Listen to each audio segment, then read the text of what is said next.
Okay, pay attention. When you're with somebody, or people, or groups, or situations, do you notice your state before you're in that situation? But let's assume you're in a good state, because this is where it can get tricky. You know, if you're in a depends on levels of consciousness and everything else. Let's say that, because you can be, it's like I used to be in hell when I was growing up. I was just having a hard time. And then I found marijuana at like 12, and I felt really good when I was smoking that, okay? But now, if I smoke it now, there's a dog, and he like doesn't know what I'm doing. So I hope he stops, because I don't like starting videos over. I'm a one-take guy, you know? I just let it, I don't have time. It's like I got 4 channels. I used to smoke weed when I was 12, and then it like made me feel really, really good. I was laughing, I was having all kinds of fun, you know? I don't have food, because I gave it to all the other dogs. I don't know, do I gotta start over? So, I smoked weed. Okay, maybe he's chilled now. Maybe. He's looking at me.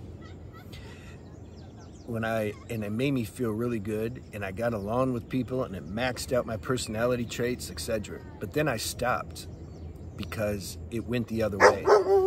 It like became,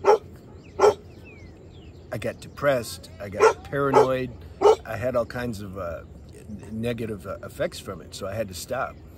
So then, fast forward like 20 years, and they started using medical marijuana. He's chill now, see? And see, sometimes, so now the opposite will happen. Now he gets friendly, he'll start knocking shit over, you know, or messing my video up, okay?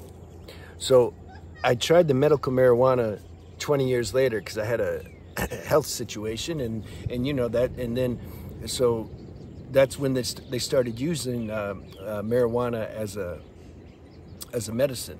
And they had, the doctors had like the best weed, right? And it wasn't, you could get it in other versions, like oil, edibles. And I was like, oh, maybe that'll work. Let me try it. And then a part of me was worried a little bit, because I hadn't smoked in like 20 years. I was like, oh no, am I gonna relapse again and go to a rehab? That's what I had to do when I was 15, because I was like losing my mind, but I couldn't stop smoking weed. So then I tried it. Intuition's like, okay, just give it a shot. I mean, if it helps relieve the pain in your neck, then why not? You know, I tried it, and I was like, this sucks. And it was good weed. I could tell the quality, the purity. It was clean. It was good. It's not like getting it from a drug dealer, but it like stimulated my nervous system in a way that I didn't like. My natural state was much higher than what the weed could give me, for example. Whereas when I was 12, it wasn't. My natural state was so bad that when even if I got weed from a drug dealer, it would make me feel better. So you see how we changed? Levels of consciousness change. And when I used the oil, when I was in Thailand, I don't know, 10 years ago or something, I was just like, I can't wait for this effect to go away. Okay, this isn't my medicine, you know.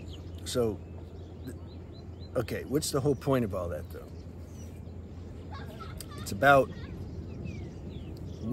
where we're at in consciousness. That's going to determine if we're aware of the vibration or frequency that we're getting from somebody or a situation.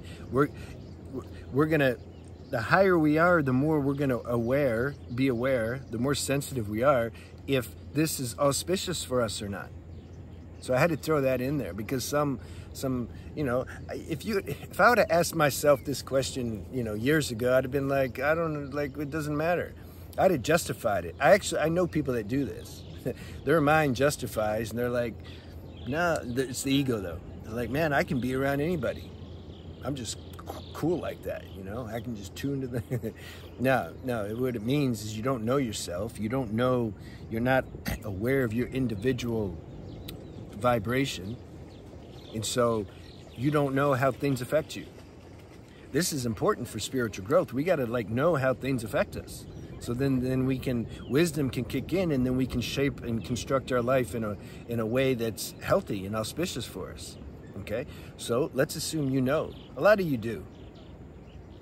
So you get around somebody, you're feeling good, you're in a high state, you get around somebody, let's say, you know, you're peer pressure. Come on, let's go out, some old friends or something. You're like, okay, yeah.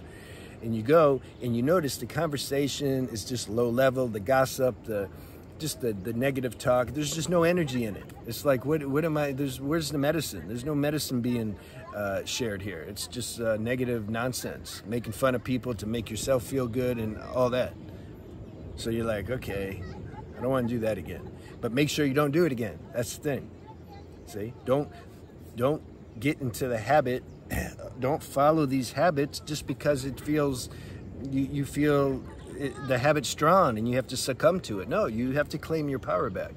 You don't have to tell them they're stupid, but just say, look, you know, actually I'm doing something. I'm like making videos, or I'm writing, or I feel to be alone right now. Something's happening, and that's it. You just leave it like that. You know, if they say you're stupid, just, okay, yeah, it's cool, thank you. Be glad they're saying that. Let them leave you alone. Let life weed out those people who don't belong in your life.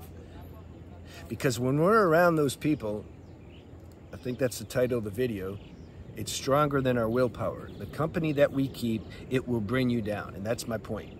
Pay attention to your state when you go around situations that you have an inner feeling like I shouldn't be in that situation. So that's okay, but maybe you have to do it to experience it. So then just pay attention. Pay attention what happens to your state when you're in that situation, and pay attention what happens when you leave that situation.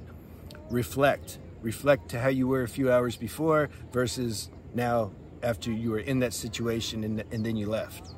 Do you notice the drop? You see? Because that's just how it is.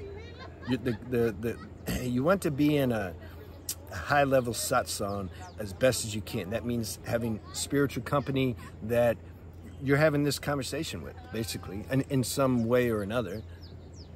You know, not being fake and just being all airy-fairy, but no, you're just being real. This is the thing. Be real, be raw, vulnerable, be aware when ego is trying to shine. You know, you should be around people you can catch that out. If they're doing that, you should be able to say, hey, you know, I don't know, are you trying a little too hard right now? You know? Oh yeah, I was, damn. There was a girl there, something wanted to impress her. She likes that, she'll laugh, because that's humility. That's what you want. You want that kind of company. Good luck finding it, I understand, but be alone then. You be alone long enough, your frequency is going to get established because you're not going to settle for less, and then the universe is going to send you something. The law of attraction gets activated. But it's like it has to see you're serious, that you're not going to compromise. And then you'll start attracting your people, you know. So that's the message. Let me know any questions you have, and that's the third principle. So we went over semen retention, we went over conserving your energy via diet, and now this is keeping good company. Keep good company, or be alone.